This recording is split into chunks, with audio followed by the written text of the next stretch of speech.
출애굽기 20장 13절 말씀 한 절인데요. 우리 한 목소리로 같이 합독해서 읽겠습니다. 13절입니다. 시작. 살인하지 말라. 끝입니다. 한 번 더 읽겠습니다. 시작. 살인하지 말라. 할렐루야. 할렐루야. 오늘도 기도의 자리에 나오신 여러분을 주님 이름으로 축복합니다. 우리 옆에 계신 분들과 이렇게 인사하겠습니다. 하나님이 함께 하십니다. 고백하겠습니다. 한 번 더 믿음으로 고백하실 때 새해에도 하나님이 인도하십니다. 고백하겠습니다. 새해에도 아멘이시죠? 내 삶의 걸음을 주님이 붙드시고 인도하시는 줄 믿습니다. 어느 날 한 유명한 사회학자가 사람들에게 물었습니다. 사람이 가장 두려워하는 것이 무엇일까요? 이렇게 물었습니다. 사람이 가장 두려워하는 것 무엇일까요? 무엇을 두려워하십니까, 여러분은? 많은 답이 있었지만 그 사회학자가 덧붙인 말은 이러했습니다. 사람은 자신이 사랑받지 못하고 존중받지 못할까 가장 두려워합니다. 내가 사랑받지 못하고 존중받지 못할까 가장 염려하며 걱정한다는 것인데요. 무슨 이야기입니까? 사람은 사랑받고 존중받을 때 비로소 자신이 가치 있는 존재라고 느낀다는 것이죠. 반대로 이러한 사랑과 존중이 결핍될 때에 그 사람은 외로움과 소외감을 느끼게 되고요. 점차 자신에 대한 믿음마저 잃게 된다라는 이야기입니다. 그래서 미국의 실용주의 철학파를 창시한 존 듀이라는 사람이 있습니다. 이 사람은 인간의 본성의 가장 깊은 충동이 중요한 사람이 되고 싶은 것이라고 말했습니다. 나는 중요한 사람이고 싶다. 사람들 가운데 나는 좀 중요한 그런 자리로 그렇게 서고 싶다. 이런 충동이, 이런 본성이 누구에게나 있다는 것이죠. 타인에게 인정받고자 하는 욕구가 있다는 것인데요. 또한 영국의 세계적인 베스트셀러 작가이자 철학자인 알랭드 보통은 그의 저서에서, 불안이라는 그의 책에서 이 땅을 살아가는 모든 사람들이 가지고 있는 불안이 사랑받지 못하고 인정받지 못할까 하는 두려움이라고 말했습니다. 다른 이들로부터 사랑받지 못하고 존중받지 못할까 하는 것이 모든 사람들이 가지고 있는 근본적인 불안 중에 하나라고 지적하는 것인데, 여러분 공감이 되십니까? 여러 가지 우리의 염려가 있고 두려움이 있지만 내가 좀 존중받고 싶은 거죠. 그렇게 존중받지 못할까봐, 무시당할까봐 우리 안에 두려움이 있다는 것 아니겠습니까? 오늘 본문에 하나님께서 명령하시는 6번째 계명, 살인하지 말라라는 명령도 이와 같은 맥락 속에 있습니다. 그저 단순히 물리적으로 생명을 빼앗지 말라는 것이나 폭력을 행사하지 말라는 수준에서 그치는 계명이 아니라 오히려 사람을 존중하고 사랑하며 관계 속에서 생명을 살리는 적극적인 행위를 요구하시는 그런 명령이 이 6번째, 살인하지 말라라는 계명인데요. 왜 그런가 하면 하나님은 인간의 생명을 단순히 육체적인 차원에서만 바라보지 않으시기 때문입니다.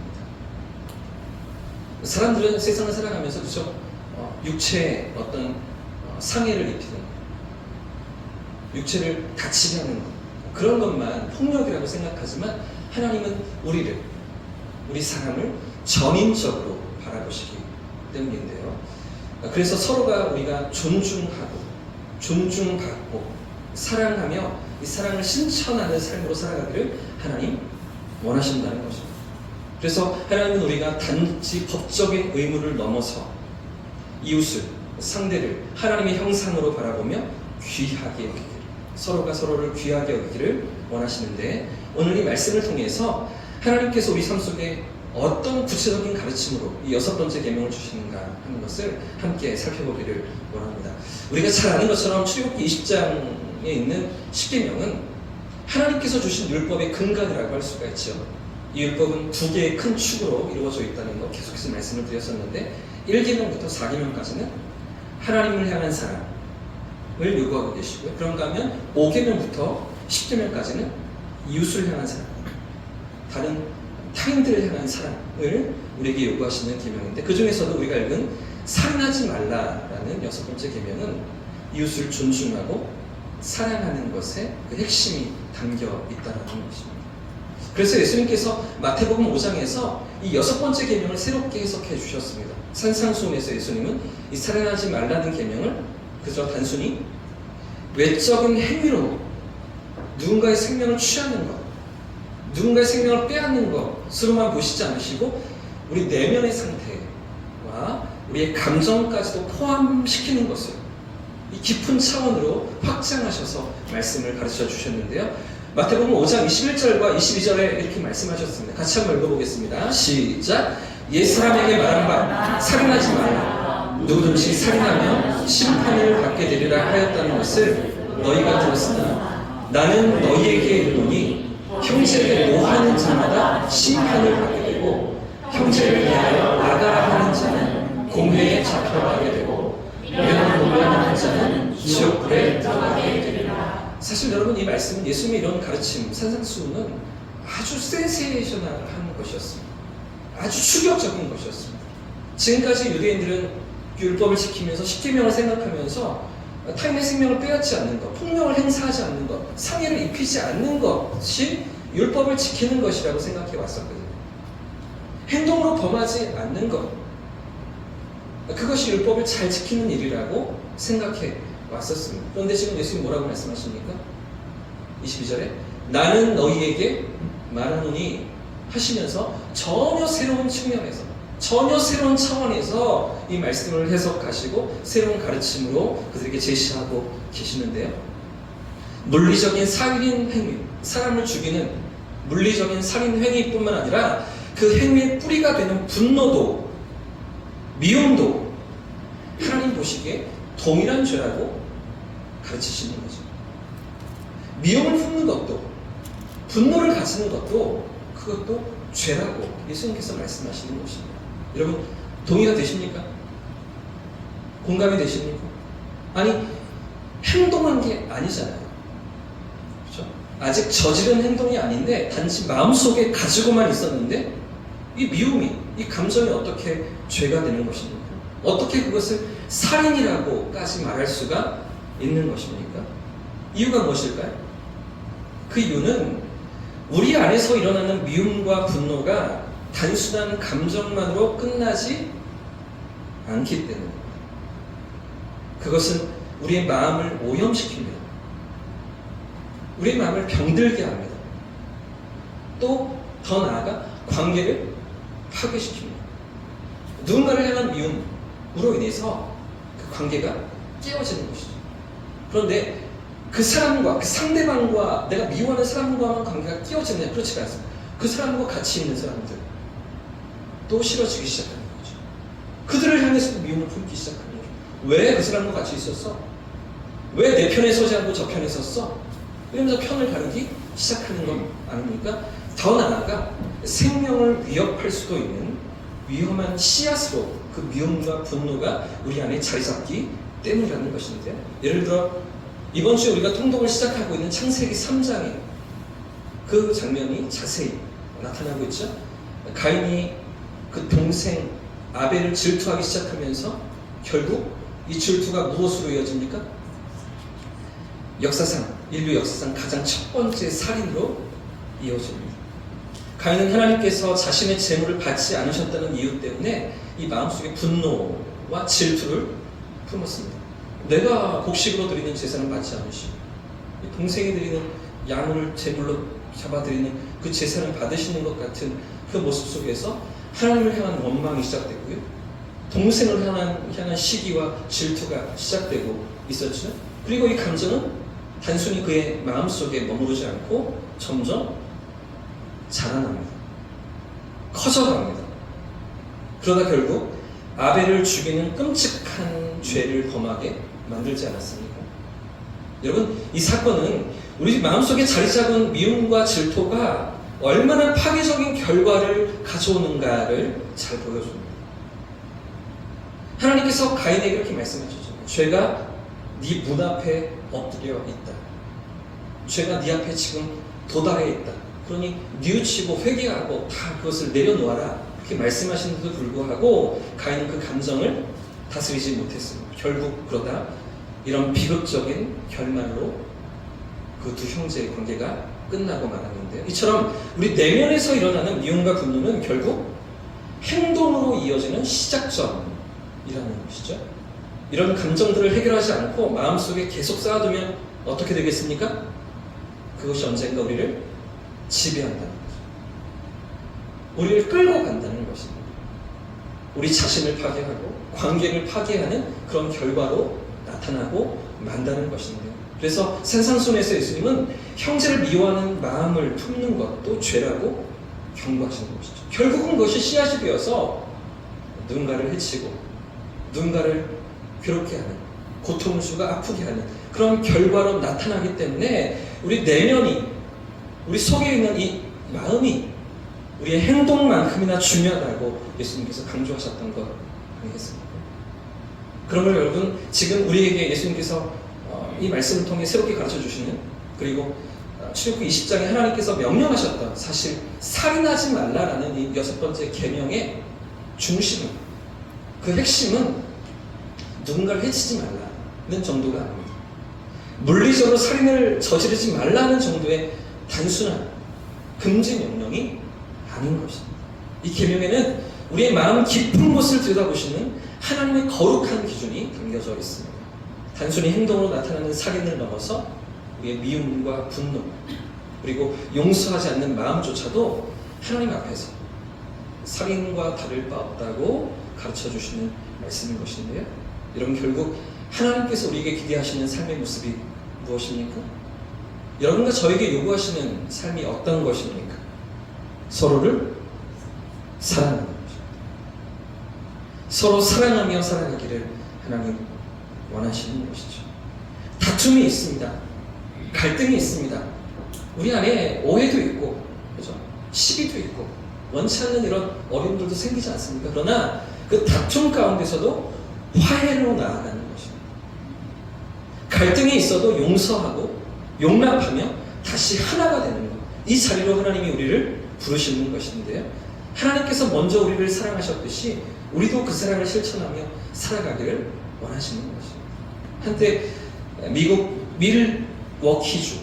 밀워키주의 어느 회사 화장실 세면대 거울에 이런 안내문들이 붙어 있었습니다. 그럼 보이십니까? 이 정도는 해석이 다 되시죠?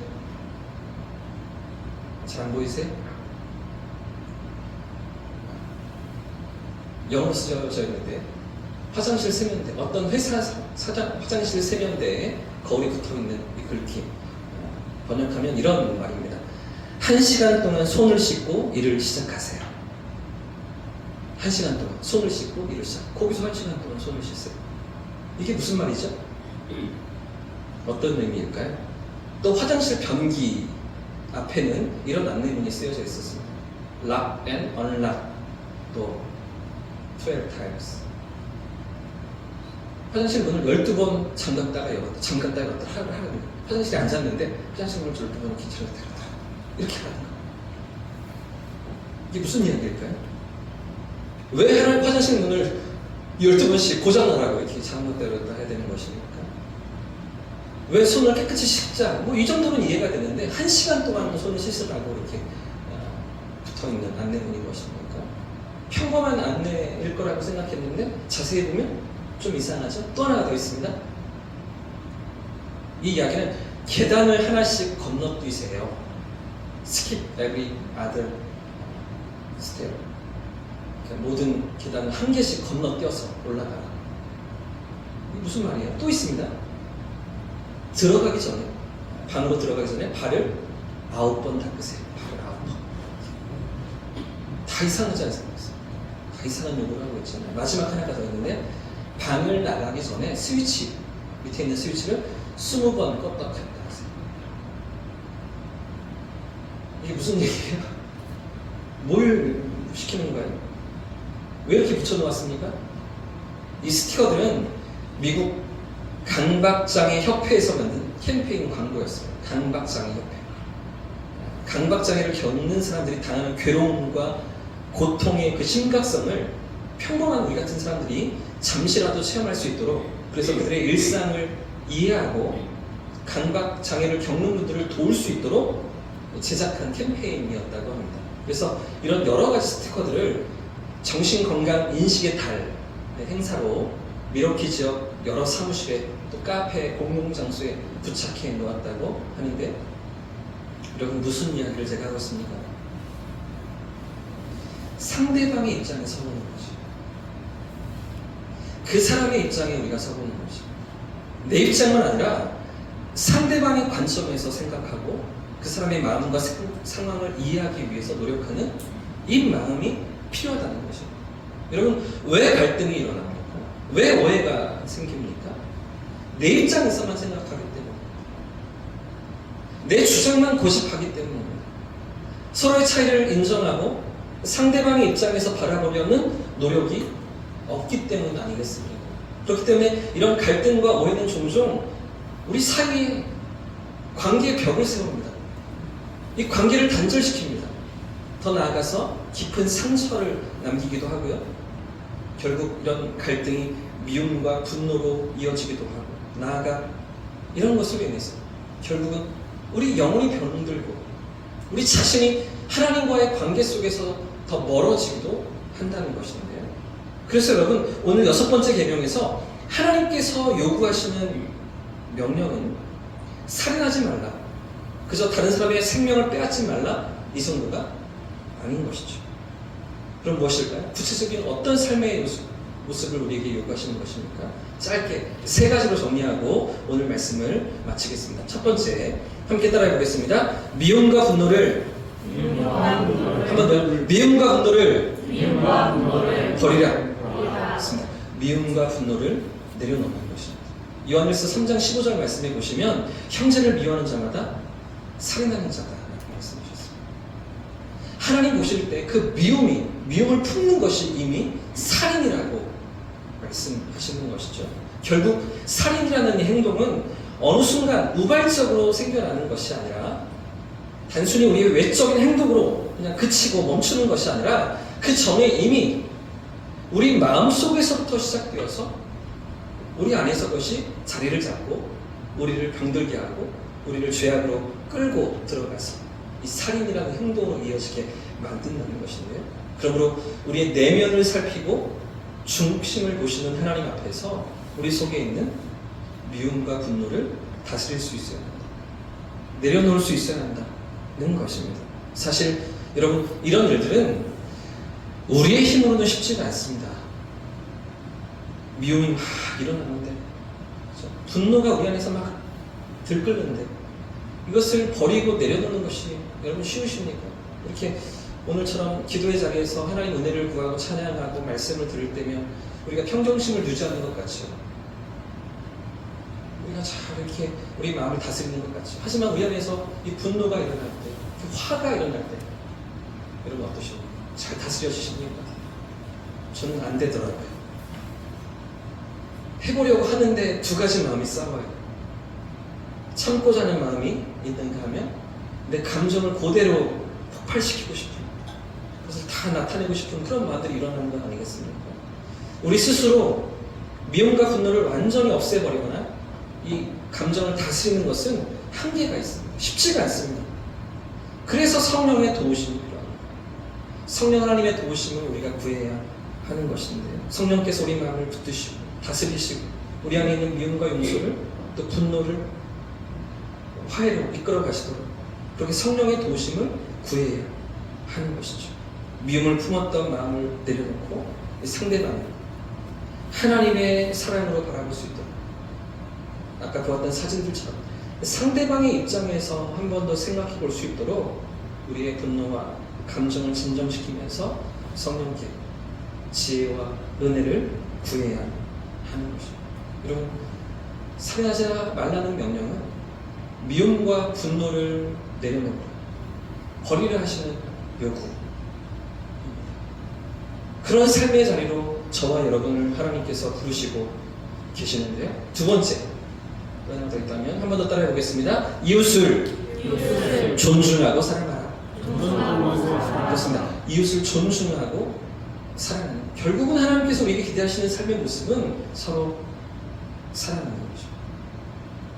서로가 서로를 아끼고 귀하게 여기는 것입니다. 왜요? 그 사람을 하나님이 지으셨거든요. 그 사람도 하나님이 사랑하시는 영혼이거든요. 그런가 하면 우리는 하나님 사랑을 이미 받은 백성들이에요.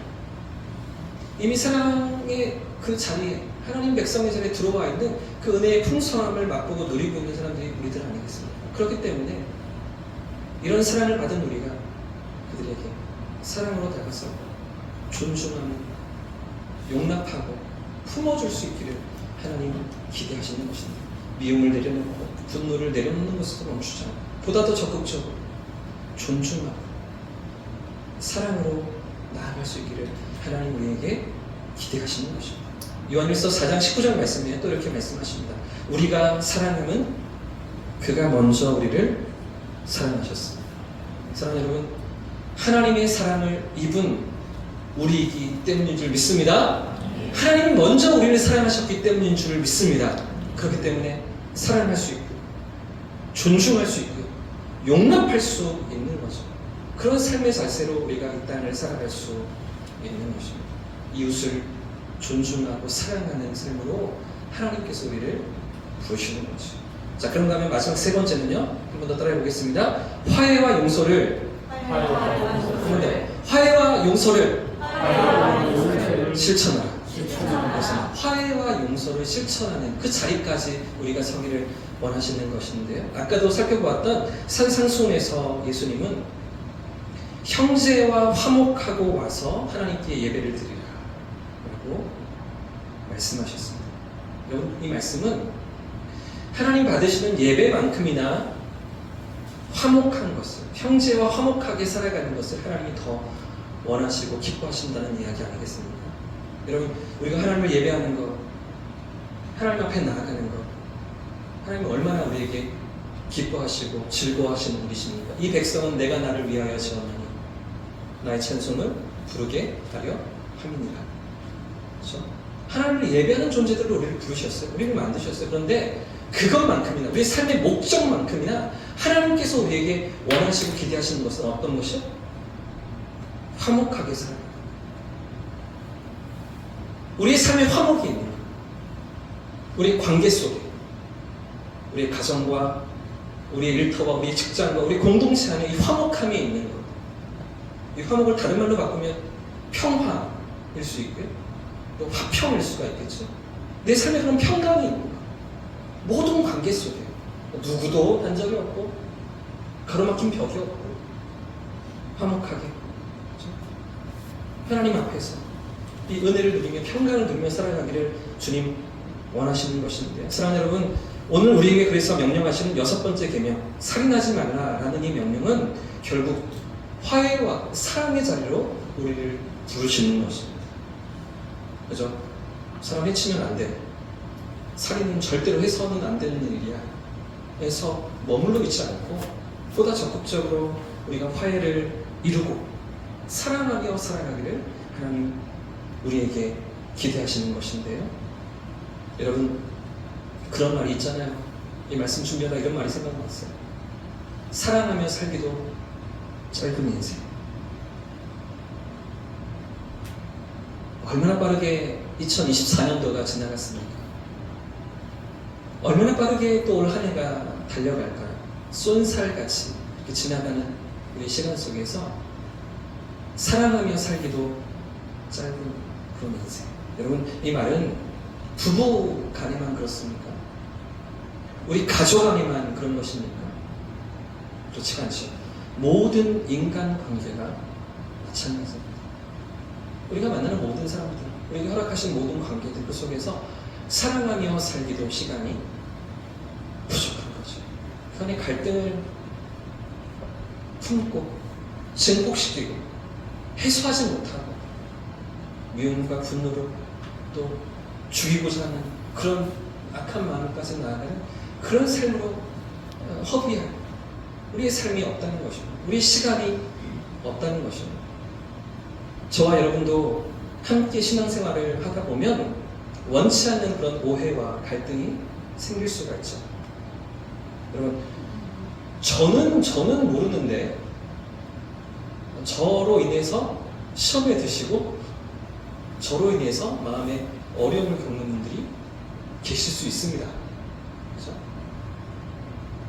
여러분, 상대방은 모르는데, 뭐 저만 아니라 우리 관계 속에서, 우리 공동체 안에서 상대방은 모르는데, 나 혼자 이런 오해를 갖고, 이런 미움을 갖고, 이런 분노와 화가 일어나는 경우가 생길 수도 있습니다.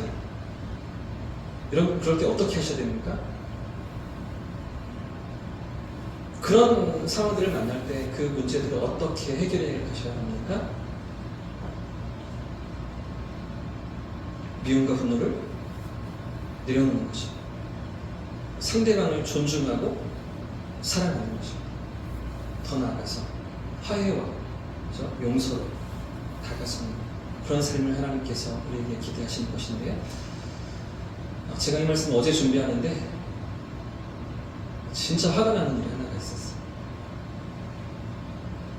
제 마음을 막 너무나 괴롭게 하고 번민케 하고 사실 어젯밤을 잘 못 잤습니다. 여러 가지 생각들로 한 4-5번 깬 것 같아요. 자다 깨고 이러면서 우리 성도들 때문에 아니에요. 여러분들 때문에 아닙니다. 제 안에서 막 왜 저러지? 왜 저런 짓을 하는 거야? 이런 생각들이 제 안에서 막 분노로 일어나는데 근데 이 말씀을 준비하겠다고요. 저에게 이 말씀을 나누라고 하시더라고요. 사랑하는 여러분, 저와 여러분이 살아가는 삶의 자리가 그렇게 다르지가 않습니다. 제 안에 이런 분노가 있어요. 그런 답답함이, 괴로움이, 상처가 또 미워하는 마음들이 일어나지 않겠습니까? 그러나 여러분, 그럼에도 불구하고 말씀을 준비하면서 하나님, 그런 이유가 있겠죠. 그쪽도 그만한 사정이 있겠죠. 그것도 하나님 쓰시는 것 아니겠습니까? 라고 받아들이기로 했습니다. 생각하기로 했습니다. 잘 되진 않지만 밤잠을 못 이루면서 제 안에 괴로움이 있지만 그럼에도 하나님께 맡겨드리고 인도하심을 구하는 그런 자리로 오늘 말씀을 통해 제가 나아가려고 몸부림을 치고 있는데 여러분의 삶 속에서도 이런 삶의 어려운 관계들, 막혀있는 깊은 담들, 내 힘으로 할 수 없는 어려운 그런 상처로 인한 막혀있는 관계들 속에 성령의 도우심을 구하면서 하나님의 은혜를 구하면서 존중과 사랑으로 또 화해와 용납으로 나아가는 저와 우리 성도님들 되시기를 예수님의 이름으로 축복합니다. 그런 은혜의 자리에 나아갈 때 하나님께서 어떻게 우리에게 갚아주시는지, 어떻게 채워주시는지 확인하고 목도하는 저와 성도님들 되시기를 예수님의 이름으로 축복합니다.